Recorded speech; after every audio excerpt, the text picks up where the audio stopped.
Ya, Assalamualaikum warahmatullahi wabarakatuh. Ketemu lagi di Mapel Tinjauan Seni untuk produktif kelas 10 PSPT dan 10 film. Nah, ini adalah pertemuan yang kedua yang masih membahas pada kompetensi dasar memahami cabang-cabang seni, mendeskripsikan cabang-cabang seni. Seni fotografi dan film yang akan kita bahas ya. Ya, ini adalah seni fotografi dan ini adalah seni film. Seni fotografi adalah merupakan serapan dari bahasa Inggris fotografi yang berarti fotos, cahaya, dan grafo, melukis atau menulis. Asal kata dari Yunani kuno. Jadi, fotografi merupakan sebuah proses melukis dengan menggunakan media cahaya. Fotografi adalah sebuah seni kreatif. Jadi bisa dikatakan seni kreatif gitu ya, karena unik gitu. Sejarah singkat fotografi. Fotografi pertama kali ditemukan pada tanggal 19 Agustus 1839 oleh Louis Jacques Mande Denjour pada tahun 1787 sampai 1851, yakni seorang desainer panggung, opera, sekaligus pelukis yang dinobatkan sebagai orang pertama yang berhasil membuat foto yang sebenarnya. Nah, ini adalah jenis fotografi. Yang pertama ada portrait fotografi. Potret fotografi ini bukan semata-mata menampilkan foto manusia saja. Nah, potret fotografi yang baik juga harus mampu menangkap ekspresi mimik, kepribadian, maupun suasana hati seseorang agar yang dihasilkan lebih berkesan. Nah, untuk mendapatkan itu semua, maka wajah seseorang menjadi fokus utama agar kesan emosionalnya dapat dimunculkan. Yang kedua yaitu landscape fotografi. Nah, landscape fotografi ini memfokuskan objeknya pada pemandangan alam seperti pantai ataupun gunung gitu ya. Nah, agar hasil dari landscape fotografi ini supaya bagus, kalian perlu mempertimbangkan momen yang tepat untuk memotret. Misalnya saat matahari terbit atau matahari tenggelam, saat cuacanya cerah, bisa juga cuacanya hujan gitu ya. Itu tentang landscape fotografi. Yang ketiga, human interest fotografi. Nah, human interest fotografi ini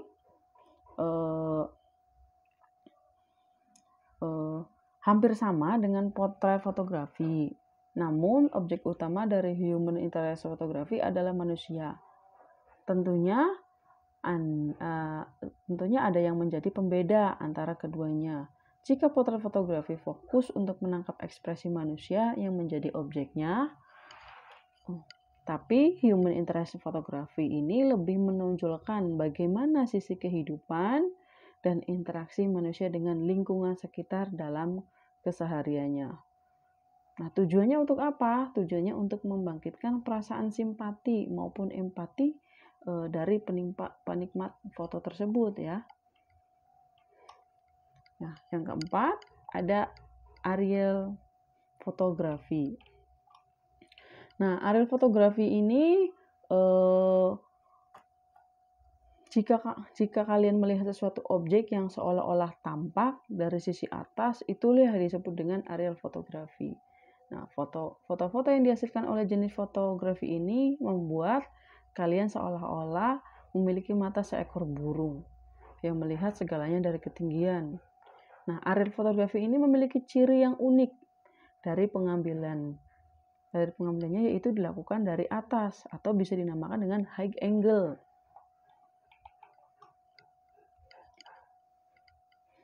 Yang kelima yaitu stage fotografi. Nah, kalau jenis fotografi yang satu ini akan sangat pas untuk yang, eee, yang suka hadir di konser musik atau pertunjukan lainnya seperti tari dan teater.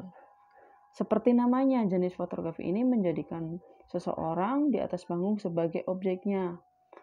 Gerakan-gerakan yang sulit juga diprediksi, ditambah dengan tata lampu atau lighting yang berubah-ubah menjadi tantangan jika menggeluti jenis stage fotografi ini, kecepatan dan ketepatan mengambil momen menjadi hal-hal yang penting untuk disukai. Nah, barangkali kalian kalian mau coba ketika ada konser atau hiburan, cobalah mengambil foto-foto yang kira-kira sesuai dengan kemampuan kalian untuk mengambil secepatnya gambar gitu ya. Karena cari momen yang bagus itu seperti apa. Terus yang keenam yaitu widal photography. Bagi beberapa orang yang mengabdikan kehidupannya alam liar di habitat aslinya merupakan hal yang sungguh menantang. Bisa bertemu secara langsung dengan aneka beragam hewan yang bebas berkeliaran, tentu saja itu akan memberikan sensasi yang berbeda dan lebih memicu ke adrenalin. Apalagi jika hewan yang ditemui adalah hewan-hewan yang buas. Nah, jenis fotografi yang satu ini umumnya hanya dilakukan oleh para fotografer profesional yang menjadi kontributor di sebuah media. Jadi bagi kalian yang belum mempunyai keahlian di bidang fotografi, jangan coba-coba. Tapi tidak menutup kemungkinan bagi kalian untuk mencoba memotret binatang-binatang di sekeliling kalian seperti kupu-kupu, ulat, atau misalkan binatang-binatang lain di lingkungan kalian gitu ya.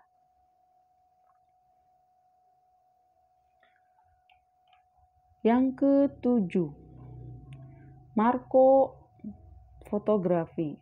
Nah, objek-objek yang memiliki ukuran kecil seperti serangga atau bunga yang ada di sekitar kita seringkali luput dari perhatian. Namun, pecinta jenis fotografi ini tidak akan melewatkannya.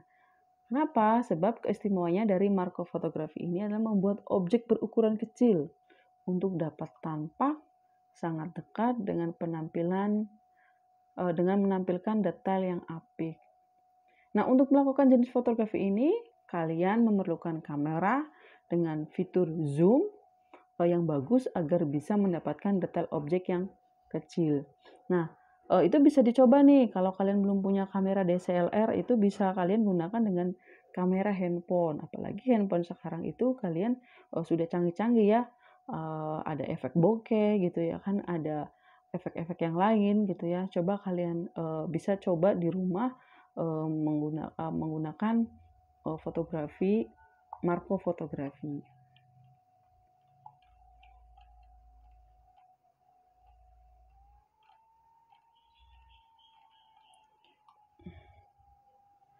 Terus jurnalisme fotografi ya.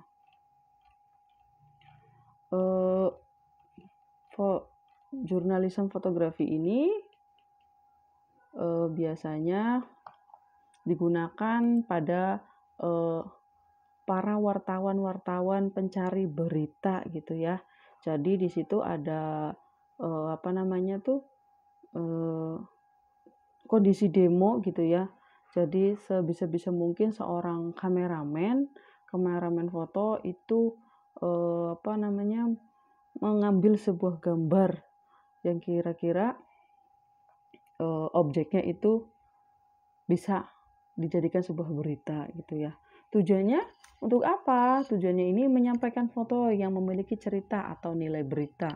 Nah, kemudian foto tersebut dapat digunakan untuk keperluan penayangan berita atau publikasi di media massa atau media sosial. Apalagi sekarang sudah zamannya media sosial. Kemungkinan 1 detik foto itu 1 menit foto itu dihasilkan, maka menit berikutnya akan tampil sebuah berita di media sosial.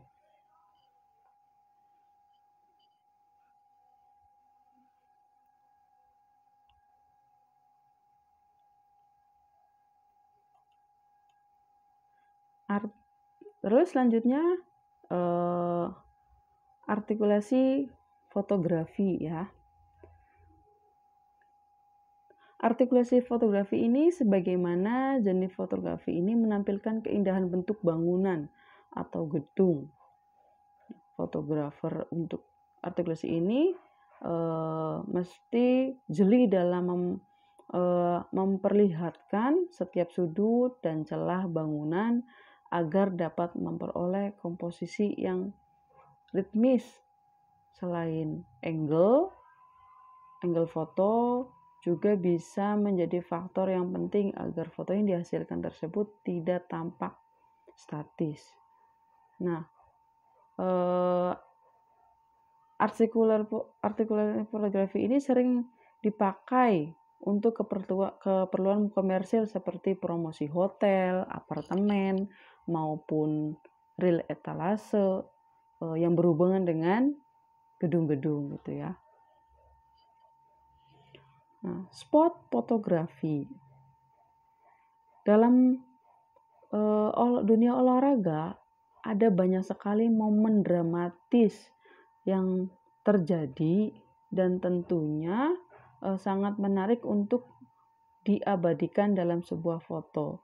Dengan dasar itulah hingga akhirnya muncul yang disebut dengan spot fotografi yang berusaha untuk mengabadikan setiap kejadian yang menarik di tengah lapangan lalu lintas ya atau lintasan gitu ya. Contohnya misalkan sepak bola, bulu tangkis, bola voli gitu ya kan. Alangkah lebih indahnya ketika seorang fotografer itu mengabadikan momen-momen ketika sedang bertanding di lapangan. Food fotografi. Nah, yang ini yang biasa kita lakukan ketika kita sedang makan ya. Kita sedang makan dengan teman-teman gitu ya. Biasanya tidak lupa ketika lagi nongkrong di kafe itu tidak lupa memfoto food fotografi. Nah, kebiasaan ini kalian bisa jadi sebagai hobi untuk menjadi food fotografi. Nah, food fotografi ini lebih dari sekedar menampilkan makanan yang ada di dalam piring agar orang yang melihatnya bisa langsung merasakan lapar. Nah, food fotografi ini menuntut sang fotografer agar mampu menciptakan komposisi yang bagus dan memperlihatkan detail secara tekstur dan bidiknya. Nah, untuk menampilkan detail tekstur tersebut, faktor pencahayaannya harus benar dan juga harus bagus. Bisa kalian coba pengambilan gambar food fotografi ini yaitu jika pengen fotonya bagus itu gunakan lighting gitu ya. Lighting ada kita gunakan lighting Kailek, V-Light gitu ya supaya pencahayaannya itu bagus. Fashion fotografi. Nah, fashion fotografi ini yang biasa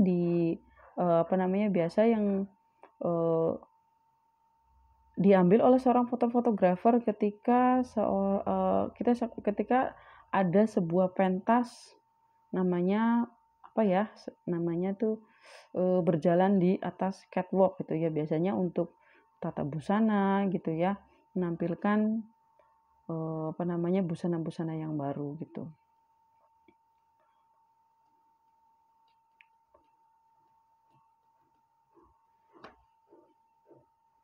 Nah, terus yang terakhir yaitu street photography.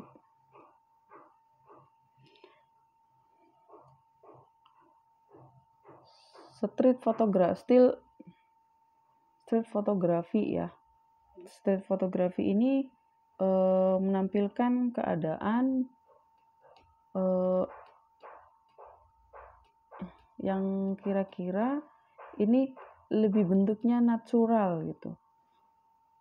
Realitas yang terjadi di jalan merupakan prinsip utama dari jenis street photography ini. Sekilas akan tampak sama dengan jenis-jenis sebelumnya, yaitu ke human interest atau proto zoom. Namun, ada ciri khas yang ditawarkan oleh street photography, ya, yaitu suatu pendekatan yang berusaha menampilkan realitas sesungguhnya yang terjadi di ruang publik secara spontan.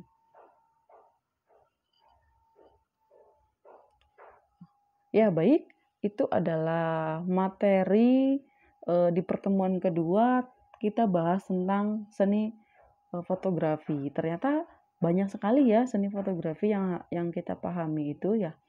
eh, yang kita pahami, mudah-mudahan apa yang Ibu sampaikan di video kali ini kalian bisa memahami.